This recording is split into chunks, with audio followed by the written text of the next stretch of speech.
활용공추입니다. 현재 여러분들이 보고 계시는 영상의 아래쪽에 영상에 대한 설명을 볼 수 있는 부분을 클릭하시게 되면 저희 공식 카페로 들어오실 수 있는데요. 이 공식 카페에서 저희 이제 최근에 무방을 지금 새롭게 다시 개설을 했는데 이제 무방 참여를 원하시는 분들은 지금 보시는 영상의 아래쪽에 링크가 있으니까 그거 클릭하시면 이제 바로 지금부터는 바로 들어오실 수 있고요. 주식시장이 지금 굉장히 많이 어렵잖아요. 어려운 상황이고, 지금 뭐 하반기도 그렇게 만만치 않을 것이다 라는 얘기들이 되게 많은데, 최근 제가 계속 올려드리고 있는 영상들을 보시면 어느 정도 하반기 윤곽들은 조금씩 잡으실 수 있을 거라고 생각을 하고, 그 하반기 영상, 그러니까 하반기 예상들 분석되어 있는 내용들 이렇게 잘 보시면서 혼자 어느 정도 매매가 가능하신 분들은 잘 대응을 하시면 되는데, 혼자 매매가 가능하신 분들 같은 경우 저희 이 텔레그램 정기 구독방 같은 경우에서 아마 조금 더 도움을 좀 드릴 수 있지 않을까. 이제 실시간적인 뉴스 정보, 전일 정보, 미국 시장에 대한 얘기, 전체 시장 돌아가는 상황에 대한 얘기, 그날 시장의 상황에 대한 얘기 등등을 제공해드리고 있고요.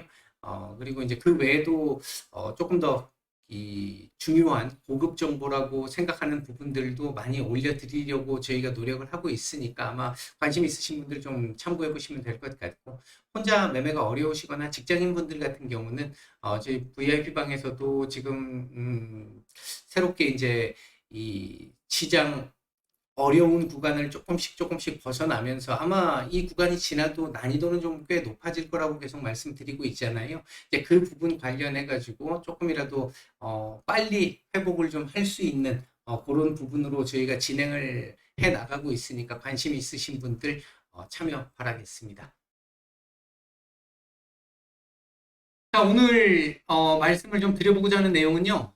러시아의 이 유럽을 가지고 놀고 있는, 유럽을 쥐락펴락하고 있는 그 부분과 관련된 얘기입니다. 가스관과 관련해가지고 이 부분이 현재 러시아의 불법적인 우크라이나 침공, 그로 인해서 미국과 EU 그리고 전 세계적으로 전반적인 국가들, 대체적인 국가들이 러시아에 대한 제재에 지금 동참을 하고 있는 상태, 계속해서 그 부분이 되고 있는데, 이런 가운데 러시아가 지금 계속해서 그동안 푸틴이 끝까지 뭐 끼고도 안 하고 지금 버티고 있는 상황이었잖아요. 그렇게 버티고 있는 상황에서 그동안 나온 뉴스들을 보면, 지난 2월 24일 이후에 나왔던 뉴스들을 보면 뭐 푸틴이 아프다부터 시작을 해서 큰 병에 걸렸다부터 시작해서 러시아가 오래 못 버틸 것이다 라는 얘기들, 뭐 우리가 좀 우리 쪽에 유리한, 그러니까 뭐가 정인지는 정확하게 모르겠습니다만 우리가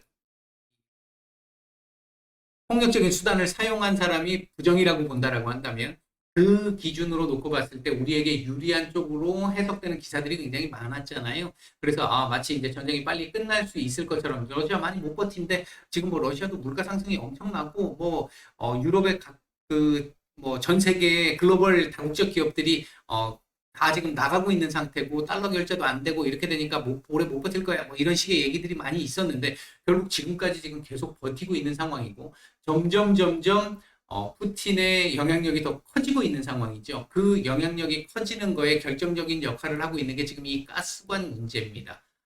이 가스관 문제를 보면 지금 이런 얘기가 있죠. IMF가 어제 얘기했던 부분인데, 러시아가 가스를 끊으면 이탈리아 동유럽 경제는 5% 정도 위축될 수 있다. 이런 얘기가 있었고요. 뭐 요것도 있죠. EU 러시아 가스 공급 차단 대비해서 사용 15% 감축 제한하기로 했다. 뭐 이런 얘기들도 좀 있었고요. 그리고 이 요건 좀 이따가 제가 말씀을 드릴게요. 러시아 가스 차단 장기화 현실로 공포에 떠는 유럽, 이런 얘기들도 있었는데요. 지금 요번에 이 얘기들이 지금 또 부쩍 더 많이 나오게 됐던 가장 큰 이유 중에 하나는 이 러시아의 이 가스프롬 의 경우 이 캐나다 쪽에 이 터빈을 쓰고 있었잖아요. 그래서 그거 이제 고친다고, 이제 정기 점검을 한다고 캐나다로 갖고 갔는데 캐나다가 그걸 돌려주지 않았잖아요. 돌려주지 않으니까 러시아가 그거 없으면 우리 못 돌리는데 그러면 유럽 니네 쪽으로 가스 못 줘? 라고 얘기하니까 좀 처음에 좀 버티는 듯 하더니 독일이 야 우리 니네 그거 안 주면 우리 지금 당장 문제가 커져. 야 빨리 일단 갖다 줘. 라고 얘기를 해서 갖다 주겠다고 얘기가 된 상태인데 러시아 입장에서는 우리 아직까지 공식적인 문서로 못 받았어. 그 터빈 안 주게 되면 지금 현재 니네한테 공급했던 양의 절반 정도밖에 터빈이 두 개가 있는데 하나 지금 그쪽으로 가서 우리 지금 못 받고 있으니까 하나만 돌리게 되면 기존에 공급했던 양의 절반 정도밖에 공급을 못 할 것 같아 라고 얘기를 하니까 그리고 나서 어제 또 한 방 매겼던 것 중에 하나가 이거죠. 유럽에 있는 고객사 중에 하나한테 어딘지 정확하게 밝히지는 않았어요. 했는데 우리 니네한테 앞으로 가스 공급 못 할 것 같아. 약속 못 지킬 것 같아. 라고 딱 겁을 줘버렸죠. 그동안 정기 점검한다라고 해서 16일인가요? 그때 딱 가스가 중단됐을 그 무렵부터 시작해서 야 이거 나중에 21일 돼가지고 공급 안 하면 어떡하지? 라고 걱정들이 굉장히 많았잖아요. 그래서 뭐 지금 굉장히 다각도로 뛰면서 어제 EU 쪽에서는 아제르바이잔을 통해 가지고 이 공급을 받겠다 일부 그런 얘기도 나왔었고요. 그리고 미국을 통해 가지고 지금 받는 것도 얘기들이 지금 계속 진행 중인 상황입니다. 다만 뭐 아제르바이잔이나 미국 등을 통해 가지고 그 받는 양이라고 하는 것 자체가 기존의 러시아로부터 받는 양의 절반이 채 안 됩니다. 네, 그렇기 때문에 그거 가지고는 지금 뭐 전혀 해결이 안 되는 상황이고 당장 이번 겨울이 지금 문제가 될 수 있는데 뭐 여름이야.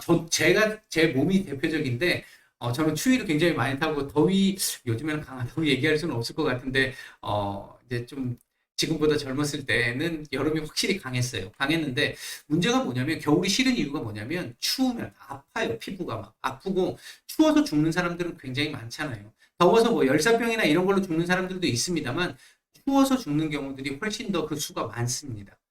고통스럽고요.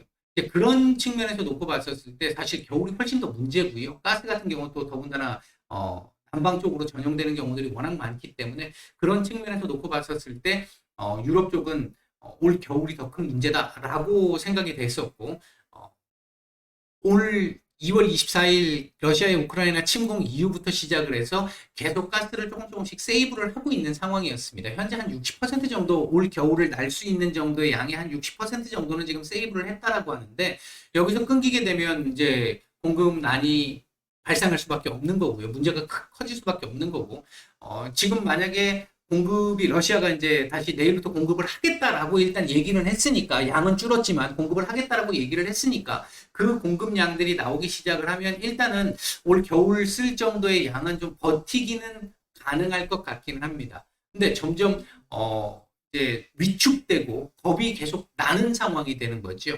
이러다 보니까 유럽 같은 경우, EU 같은 경우 어제 급기야 제재 완화 가능성까지 지금 얘기가 나왔죠.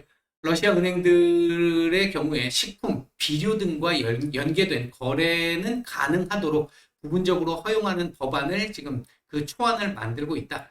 이런 얘기가 나왔고요. 이 얘기가 딱 나오자마자 러시아 쪽에서 우크라이나 곡물 수출 재개에 대해서 합의가 임박했다. 수일 내로 합의할 수 있을 것 같고 이게 합의가 되고 나면 합의된 시점에서 한 3개월, 3주에서 한 달 정도 안부터는 그 기간 안으로부터는 실제 공급이 가능할 것이다. 이런 얘기까지 나왔습니다. 그러니까 러시아가 유럽이 니네가 지금 제재하고 있는 거 이거 조금씩이라도 풀려고 하는 조짐을 딱딱 보이기 시작을 해. 그러면 우리도 당근 하나씩 줄게.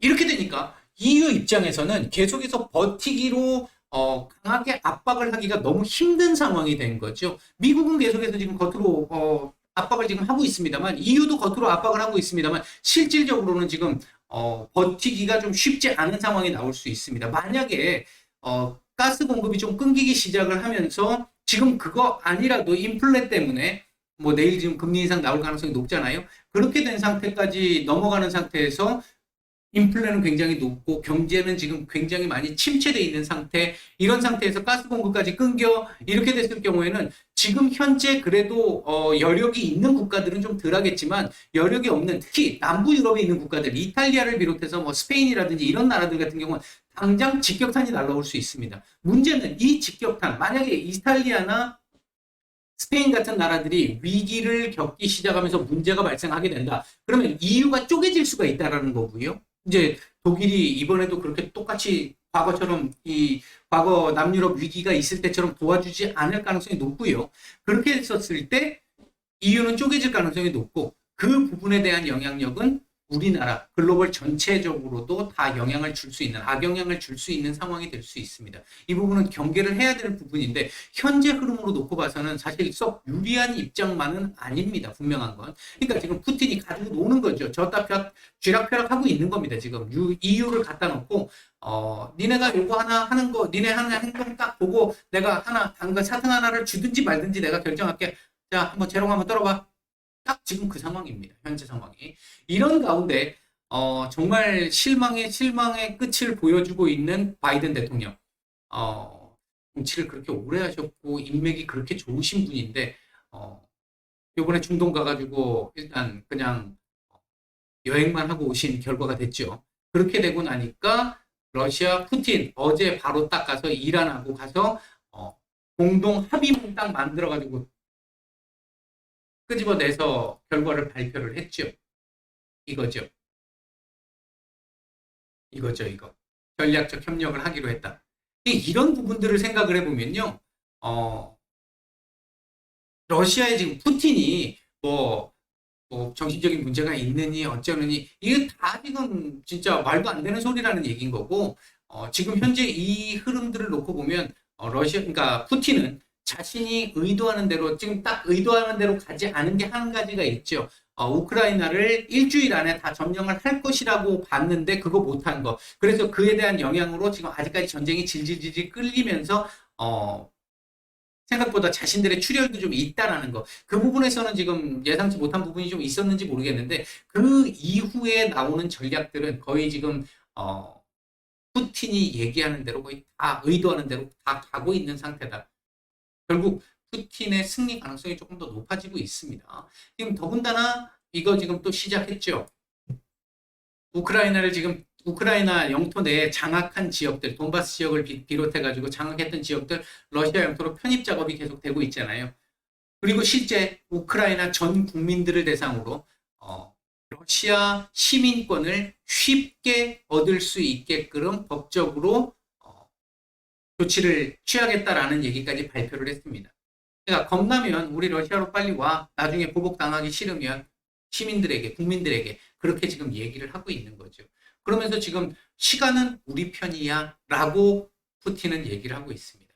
이게 이제 독재 국가, 공산권 국가의 그 힘이기도 하고 그들이기 때문에 가능한 것 중에 하나가 분명히 지금 국민들 같은 경우 거의 지금 거기도 상당히 큰 고통을 받고 있는 상태인데 그거 무시하고 계속 본인이 원하는 독재자가 원하는 흐름을 결과물을 얻을 때까지 버틸 수 있다라는 것. 그게 공산주의 국가, 독재 국가의 어떻게 보면 장점이자 단점인 거죠. 뭐 중국도 마찬가지고요. 그런 쪽에서 보면 지금 현재 러중이가 연합하고 있는 어중이가 아니고요. 러중이가 연합하고 있는 이런 모습입니다. 중국 오늘도 지원 사격을 했죠. 지금 현재 글로벌 경제의 문제는 미국 때문이야. 미국 니 때문이야. 라고 지금 얘기를 하면서 러시아 지원 사격을 계속 하고 있는 상황입니다. 이란 역시 마찬가지인 거고요. 이에 비해서 유럽 같은 경우는 지금 보시면 경기 침체, 고인플레, 오늘도 지금 아까 나왔던 거 영국 장마감 무렵에 나왔던 3시 20분 무렵에 나왔던 얘기가 있었잖아요. 영국 9.4% 인플레, 역대 최고의 치에 가까운 그런 정도의 인플레를 보이고 있고 지금 영국, EU, 미국 전부 다 지금 역대 최고급이잖아요. 지금 그 석유 파동 때를 제외하면 역대 최고급의 인플레를 지금 겪고 있고 경기 침체 우려가 지금 굉장히 커지고 있는 상황이고요. 아까 말씀드렸던 겨울철 난방 가스 우려가 지금 계속 유럽은 남아있는 상태. 물론 이것뿐만 아니라 산업적으로 사용하기 위한 가스도 많이 부족한 상태. 이런 가운데 내일 금리 인상, 결국은 인플레 두드러 잡아야 되니까 금리 인상 가능성이 지금 높아져 있는 상태. 상당히 지금 유럽으로서는 이러지도 저러지도 못하는 상황. 이런 와중에 러중이는 자원을 무기화하고 있는 이런 지금 현실입니다. 아마 앞으로 이 얘기는 제가 일전에도 몇 차례 드렸는데 사회가 다극화될 것이다. 이 다극화의 시작은요. 어, 트럼프 대통령이었죠. 트럼프 대통령 때부터 시작해서 트럼프 대통령이 사실 그동안에 미국이 보였던 모습이 아닌 미국도 일개 다른 보통 국가와 똑같은 자신의 이익을 극도로 추구하는 형태로 움직이면서 다른 기존의 우방국들과의 관계를 악화시켜 놨고 그 부분을 바이든이 계속 이어받으면서 다극화가 지금 급격히 진행되고 있는 상황. 이 다극화가 진행되는 가운데 러시아나 중국이 그를 이용하고 있는 그래서 지금 편가르기를 하고 있는 상황. 이 편가르기가 계속되게 되면 결국은 신냉전으로 넘어갈 수밖에 없는 상황이 된다. 앞으로 사회 아마 이렇게 진행될 가능성이 굉장히 높은 상황입니다. 이번 우크라이나 러시아 전쟁이 어떻게 끝나느냐라는 것도 물론 중요하겠습니다만 그 전쟁이 끝나고 나서의 사회는 완전히 또 이 흐름이 바뀌는 패러다임이 바뀌는 이런 사회가 나올 거라고 봅니다. 우리 패러다임이 바뀌는 그 상황이라는 것 자체가 거의 교과서에 한 번씩 나올 수 있을 정도의 시대를 지금 우리가 살고 있는 건데 예를 들면 2차 세계대전 이후에 냉전이 시작됐었잖아요. 냉전이 시작되면서 보호무역주의가 크게 활성화됐었습니다. 경제 블록들이 막 나오기 시작을 했고요. 이러면서 어, 큰 정부가 이제 정부가 모든 걸 다 담당을 하는 이런 형태로 움직여 왔었었고요. 이게 이제 1969년 이후에 이 미국과 중국 간의 핑퐁 외교를 통해서 탈냉전이 시작이 됐고 그 탈냉전으로 인해서 그때부터 시작해서 자유무역이 다시 본격화되기 시작을 했고 이때의 자유무역을 우리는 신자유주의라고 부르잖아요. 소위 그 신자유주의 시대가 시작이 됐는데 그 신자유주의 시대가 사실상 2008 미국발 금융위기 리먼 사태 이후부터 흔들리기 시작했고 본격화되기 시작한 것 트럼프 대통령 때부터 본격화하기 시작을 한 거고요. 그 흐름이 계속 지금 진행되고 있는 겁니다. 아마 앞으로 사회는 계속해서 이렇게 다시 보호무역 정도의 흐름이 나오기 시작하면서 경제 블록이 만들어지고요. 그 블록 안에서만 우리 니네 하고 신냉전 형태로 싸우게 되는 자원을 무기화하면서 싸우게 되는 이런 형태로 가게 될 가능성이 굉장히 높겠다. 이렇게 보고 있습니다. 일단 내일 금리 인상 어느 정도 되는지 그리고 그 영향이 어떻게 되는지를 보고요. 그리고 내일 이후에 러시아가 가스를 얼마나 공급을 해주게 될지 얘기한 대로 그대로 진행을 할지 이런 부분들 조금 더 지켜보면서 앞으로 사회 지금 이렇게 탈냉전 가고 있는 부분 갈 것으로 보여지는 이 부분들 어떻게 대처를 해야 할지 한번 고민들 한번 해보시면 좋을 것 같습니다. 마치겠습니다.